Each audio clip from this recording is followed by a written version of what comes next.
6 साल के बाद जम्मू कश्मीर का बजट पेश होगा। इस बजट से हर एक व्यापारी वर्ग को उम्मीदें हैं। 2025-2026 का बजट पेश होगा, यानी कि आने वाले समय में बजट जब सत्र लगेगा तो तब सीएम उमर अब्दुल्ला बजट पेश करेंगे। जम्मू कश्मीर का काफी चैलेंजिंग ये रहने वाला है और हर एक व्यापारी वर्ग को कितनी उम्मीदें हैं, जम्मू व्यू में हर एक व्यापारी वर्ग से बातचीत करेंगे और क्या कुछ उम्मीदें हैं, कितनी उम्मीदें 2025-2026 बजट से लगाई हैं। बजट से आप क्या उम्मीदें कर रहे हैं और 6 साल का जो गैप है एक चैलेंजिंग देखने को मिलेगा, किस तरीके से देखते हैं, कितना ये चैलेंजिंग भरा बजट है? स्टेट की बात कर रहे हैं आप? देखो जी, प्री बजट में तो एक्सपेक्टेशंस बहुत हैं, जैसे कि जो कंज्यूमर आइटम है घर के लिए, इनके ऊपर जो टैक्स की रेशो है उसको कम करना चाहिए।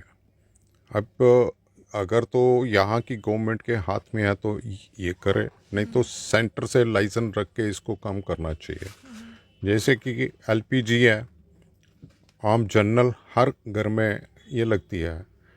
जो जब सिलेंडर 2014 में देखिए तो 349 का सिलेंडर हुआ करता था, आज 1250 तक टच करके वापस आ गया 970 के ऊपर। ये इन चीज़ों पे, दालों पे, जो ऑयल है, घी है, जो रोज़ लगने वाली चीज़ें हैं, इनके ऊपर टैक्स की जो मात्रा है बिल्कुल नॉमिनल होनी चाहिए। अब आप कपड़ा ले लीजिए, कपड़े के ऊपर 5% टैक्स सेंट्रल गवर्नमेंट ने लगाया है, 12 भी है। अब उसको भी थोड़ा सा रिड्यूस करके नॉमिनल रेट पे लाना चाहिए। बजट से लोगों को बहुत सारी उम्मीदें होती हैं। It is not only the traders और द इंडस्ट्री, इवन आम आदमी को भी बहुत सारी उम्मीदें होती हैं कि किस चीज़ में उसको आज राहत मिलेगी, कहाँ टैक्सेस बढ़ेंगे, कहाँ कम होंगे, कहाँ पैसा जो है यूटिलिटी होगी, पैसों की डेवलपमेंट में होगी, कहाँ पे होगी। और इसी उम्मीद के साथ, और जम्मू एंड कश्मीर का बजट इसलिए ज़्यादा इम्पोर्टेंट है बिकॉज जैसे आपने कहा कि ये काफ़ी सालों के बाद आ रहा है और बहुत देर के बाद, मोर देन 10 years के बाद we have got an elected government. देखो, जो सेंटर से जो बजटिंग हो रही थी या जो सारा गवर्नेंस हो रही थी और स्टेट में आने के बाद गवर्नेंस होना, यूटी में आने के बाद होना, उसमें बहुत फ़र्क है। बिकॉज जो लोकल लोग हैं they know what are the flaws और कहाँ पे हमारे को बजट की ज़रूरत है। तो ऑब्वियसली जब हमारा बजट आएगा it has to be very proper budget और लोगों को बहुत उम्मीदें हैं, खासकर ट्रेडर्स को, बिकॉज कोरोना के बाद से आज तक ट्रेडर्स उठ नहीं पाए। तो अगर मैं ट्रेडर हूँ, मैं ट्रेडर्स की ही बात करूँगी। बजट से यही उम्मीद है कि ट्रेडर्स को भी किसी तरीके की राहत मिले। 6 साल के बाद ये बजट आ रहा है, कितना चैलेंजिंग आप देखते हैं कि कितना चैलेंजिंग भरा ये बजट रहने वाला है? देखो मैम, बजट की हम लोगों को स्टेट की लेवल पे तब भी ज़रूरत थी कि जब आपका कोरोना आया और जो हमारे बिज़नेस को बहुत ज़्यादा इफ़ेक्ट हुआ, उस टाइम पे वो बजट नहीं आ पाया। आपको पता है वो जो भी गवर्नेंस थी that was from the centre. तो ऑब्वियसली कि अब ये जो एनसी गवर्नमेंट आई है वो इस बजट को किस तरीके से पेश करते हैं और कौन सी चीज़ों को प्रायोरिटी पे रखते हैं। और सबसे बड़ी बात है, जम्मू और कश्मीर के बीच का जो ब्रिज है, वो जो गैप है, उसको ब्रिज किस तरीके से करते हैं, ये देखने आने वाले दिनों में ही हमें दिखेगा। सुरेंद्र महाजन जी इस समय हमारे साथ मौजूद हैं, जो कि एक्स प्रेसिडेंट है, ट्रेडर है। सर, उम्मीदें कितनी है आपको बजट को लेकर? आने वाले समय में जब बजट पेश होगा, प्री बजट को लेकर कितनी उम्मीदें आप रखते हैं इस समय? देखिए जी, ये जो बजट आज 6 सालों के बाद पेश हो रहा है, जो नई गवर्नमेंट बनी है, इनको मौका मिला 6 सालों के बाद, और ये एक बजट ऐसा होना चाहिए, ये एक आम पब्लिक के हित में होना चाहिए। और इस बजट में कोई नया टैक्स नहीं लगना चाहिए। आगे लोग बड़ी मंदी झेल रहे हैं और ये बजट एक बहुत अच्छा होना चाहिए। देखिए, इस वक्त ये हमारे मुख्यमंत्री जी, हमारे चीफ मिनिस्टर उमर अब्दुल्ला जी इस बजट को पेश करेंगे। फाइनेंस डिपार्टमेंट भी इनके पास है।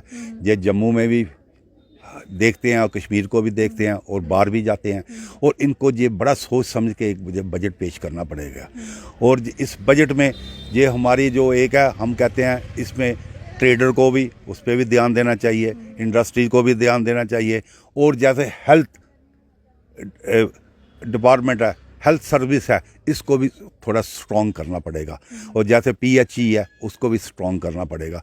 देखिए, जो हमारा GMC है, इधर कितना लोड है, इसकी इमरजेंसी को और बड़ा करना चाहिए, इस पे उसका ध्यान रखना चाहिए। और जैसे ये हमारे डिस्ट्रिक्ट हॉस्पिटल हैं उनको भी स्ट्रॉन्ग करना चाहिए कि जो पेशेंट बीमार हो उसका इलाज उधर ही हो, और बेचारा उधर से आते रास्ते में दम तोड़ देता है, वो चीज़ नहीं, मगर उसको उधर ही हेल्थ फैसिलिटी मिलनी चाहिए।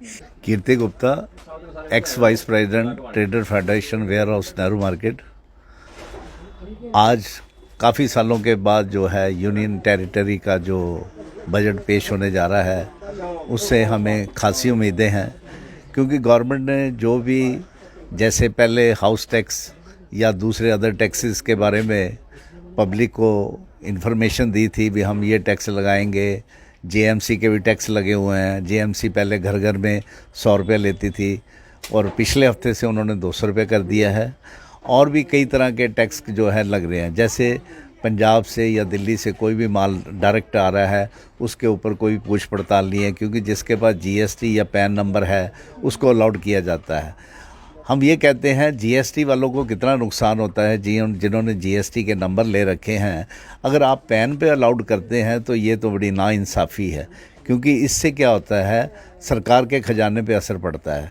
क्योंकि जो आदमी पैन के ऊपर या आधार कार्ड के ऊपर बाहर से आउट ऑफ स्टेट जो सामान खरीद के लाता है उससे स्टेट को कोई टैक्स का फ़ायदा नहीं मिलता, क्योंकि उसको इनपुट क्रेडिट नहीं मिलता, इससे स्टेट को नुकसान है। जीएसटी वाले, हम जीएसटी जो पेड करते हैं हम अपने नंबर के थ्रू सारा सामान मंगवाते हैं और सामान मंगवाने के ऊपर उसका टैक्स अदा करते हैं। टैक्स अदा करने के बाद गवर्नमेंट के खजाने में जाता है, जिससे गवर्नमेंट को फ़ायदा होता है।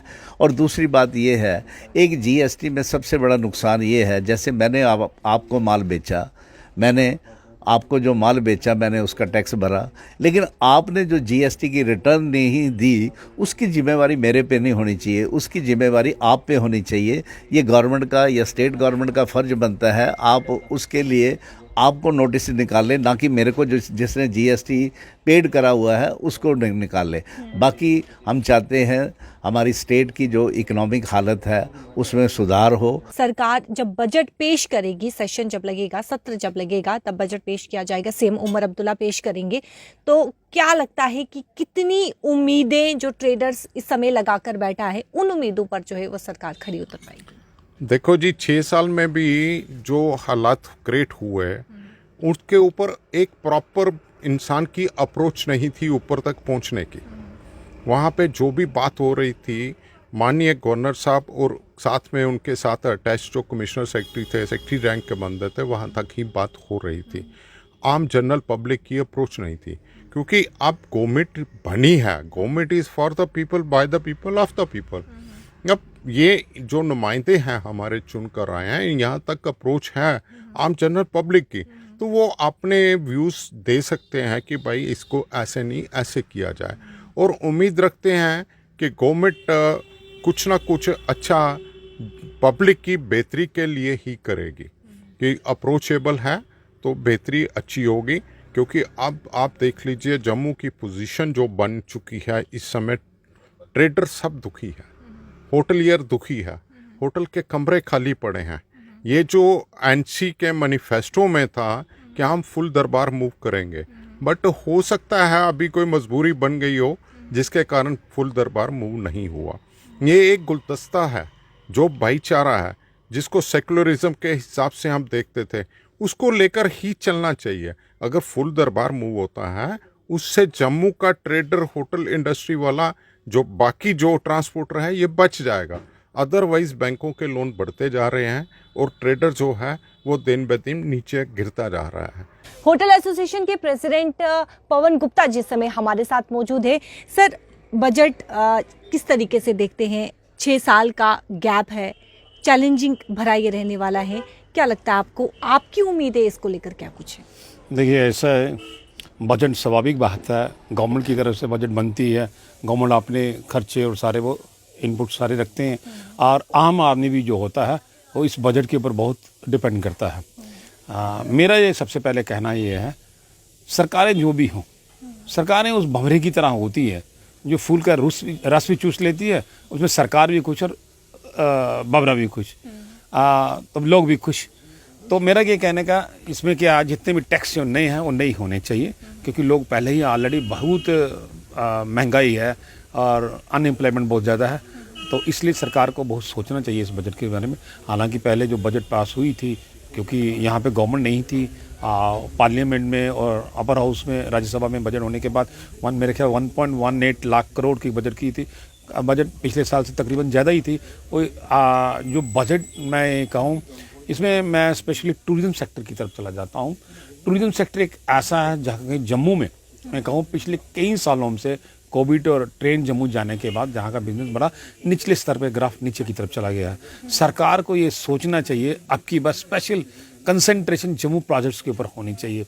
आप देखिए जो सरकार अभी आई है, इन्होंने ही ना 2009 में माननीय चीफ मिनिस्टर उमर अब्दुल्ला साहब ने यहाँ का एक प्रोजेक्ट लगाया था, आर्टिफिशियल लेक, और शुरू किया था।